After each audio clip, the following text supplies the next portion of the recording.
All right, hey guys, we are here at Gen Con. We are at the Tech Games Edition booth, and we are checking out the expansion to Galaxy Trucker 2nd Edition, the new Keep On Truckin' expansion. I am here with a couple lovely folks, and we're going to show off the new components of this game, talk about it, see what you're going to add to your Galaxy Trucker from this Gen Con.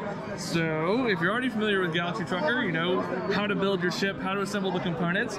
If you haven't played Galaxy Trucker, we have an awesome Learn to Play video later down on our YouTube. It's probably linked right here at the top of the screen. But in the meantime, we're going to take a look at all of these new components because we assume that you already know what all the base ones do. So, first off, the new component is very simple, and that's Indestructible Plating. You see these big blue plates on the side? Any asteroids or meteors that hit those plates don't affect them. So you don't need to raise shields, you don't need to do anything. Stuff will just bounce off your ship. They don't do much else, but being well defended, that's incredibly useful. Next up, this one will probably make a whole lot of sense. It's a laser and an engine on the same component. It's not always easy to attach to your ship because you can't have anything in front of it, you can't have anything behind it, but it's really good at being very efficient. Next is going to be the first truly new component, and that is the Catapult. Now, if you've played the Galaxy Trucker app, you might recognize this component, but it does not even work exactly the same way it does in the digital version of the game. To use the Catapult, it needs to be connected to a cargo space. Every cargo space that is connected to the Catapult will automatically get one blue cube in it at the start of the game.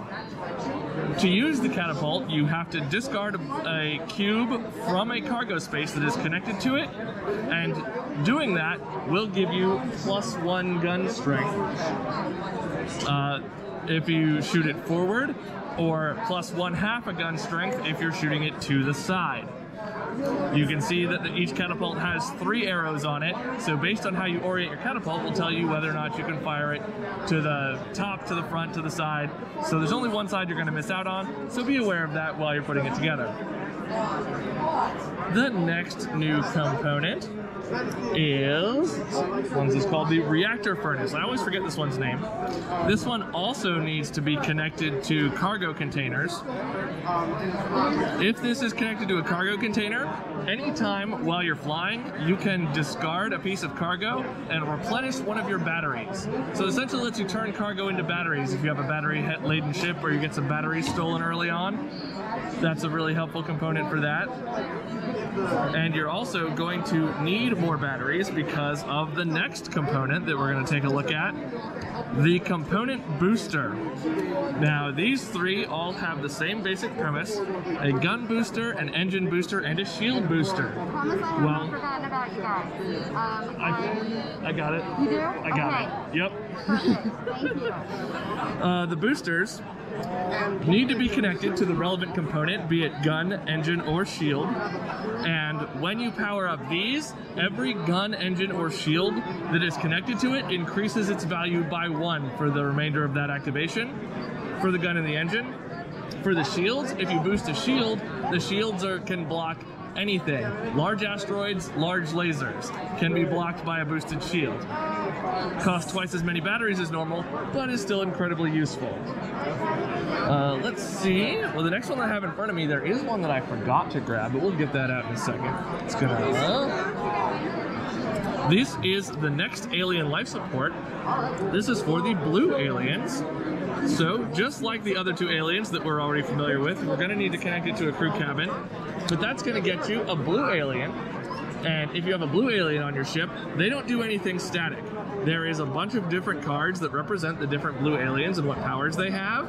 So, if you get a blue alien on your ship, based on the turn order that players have selected, you're going to be able to choose which one of these you get. And this makes it very helpful to look at the cards beforehand so that you know which one of the aliens is going to be the most useful. So that's a new variation. And I think the last new component is another crew-related component, and this is the Stasis Chamber. Now, one of the worst things that can happen in Galaxy Trucker is you run out of crew. And the Stasis Chamber is essentially a cryogenic pod for 4 astronauts. If you ever lose space on your astronauts on your ship, you can pull astronauts from the cryopod, up to 4 of them, to refill those spaces. However, the important thing is while they're in cryostasis, they don't count as crew on your ship. So when you go through a combat zone, come across an abandoned station, you can't count these guys as that. They only replenish ones that you've lost from your core. So that makes up the new components, and you'll combine this with the base game to have a greater range of components. The next thing that we're going to have is the new ship cards. Now, Galaxy Trucker introduces 3 new ship designs. Some of them are old if you've played the original expansions, or even the Starship Enterprise that you see right here, which was actually part of the original Galaxy Trucker game as a variant 3rd ship.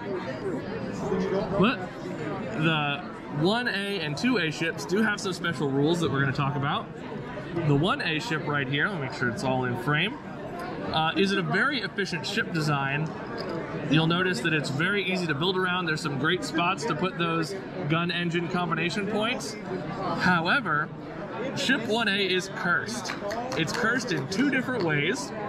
First, whereas most ships in Galaxy Trucker you'll see have a single number that goes across the top so that the ship will get missed on certain numbers, not so for Ship 1A. Any number that you roll to attack this vessel, it's going to get hit from the top, from the left, from the side. So it's a very efficient ship design, so you better be really good at building a ship because it'll get hit. Next, you'll see over here on the right a little a layout of a D6 orientation. So before you start building your rank 1A ship, each player rolls a D6, and based on what number you roll, you're going to change the orientation of ship 1A to be whatever that is. So if we look over here, if you roll a 1 or a 2, it's right side up like this. If you roll a 3, then you turn it so the 3 is on top. If you roll a 4, you turn it so the 4 is on top. And if you roll a 5 or a 6, you invert it. So Ship 1A will be a very different experience every time you play it. And that's going to bring us to Ship 2A on the other side. 2A is another new ship. It's played right side up. It doesn't have any sort of strange orientation rules, but what Ship 2A has is an unfortunate mirroring problem. You'll see up here on the top row that there are duplicate numbers. Anytime you roll any of these indicated numbers, that gets mirrored on the opposite side. So if you roll a 4 or a 10, you're going to get whatever effect comes down on both the 4 and the 10. Same thing on the 6 and the 8, the 9 and the 5. So from anything that's coming from the top or bottom of the ship gets unfortunately mirrored to this opposite side. So also cursed. But Ship 3A is not necessarily cursed. It is a very exciting design, as you can see. It is based on the Federation Starship Enterprise and CC 1701. Now, I do have to make sure really quick because I'm used to the original version of this.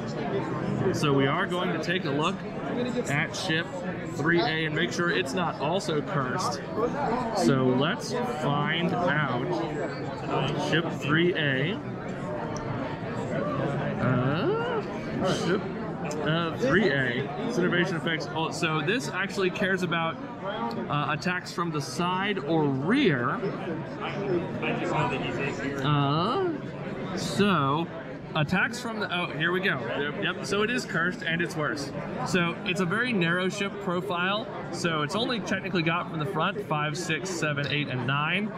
But what happens now with Ship 3A that is new is if you roll a 2, 3, or a 4, a 10, 11, or a 12 from the front or the back, those actually come in and hit the ship on the side.